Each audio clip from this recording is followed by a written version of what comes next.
Okay. പഠിക്കാനൊന്നും പോയിട്ടില്ല. പോയിട്ടില്ല, സ്കൂളിലേ പോയിട്ടില്ല. ഇല്ല. അതിന് പകരം എന്റെ കൊച്ചുങ്ങളെ പഠിക്കാൻ വെക്കണമെന്നുണ്ട്.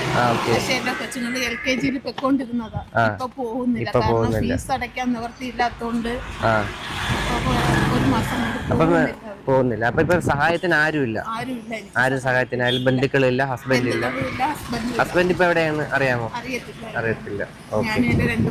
മക്കള് മാത്രമേ ഉള്ളൂ, വേറെ ഒന്നും അറിയത്തില്ല. ഓക്കെ. അപ്പൊ ഇത് കഴിഞ്ഞപ്പോ കൈ ആക്സിഡന്റ് ആയതുകൊണ്ടാണ് ജോലിക്കും പോവാത്തത്. അപ്പൊ പട്ടിണിയായി. ഓക്കെ. യഥാർത്ഥത്തിൽ നിങ്ങൾ തമിഴാണോ? മലയാളിയാണ്. ബാലരാമപുരം. ഓ, അപ്പൊ തമിഴ്നാട്ടിൽ ഇവർ ആരുമില്ലാത്തൊരു വ്യക്തിയാണ്. ഗതികേടിൻ്റെ ആയം കൊണ്ട് അവർ ഇങ്ങനെ മറ്റൊരുത്തൻ്റെ കൂടെ പോയി. അവിടെയും വിജയം ഉണ്ടായില്ല. നമുക്കൊക്കെ നല്ല നല്ല ഭക്ഷണമുണ്ട്, ഡ്രസ്സുണ്ട്, എന്നാലും നമുക്ക് നമ്മളെ പ്രശ്നങ്ങൾ തീരൂല. ഇവർക്കൊന്നുമില്ല.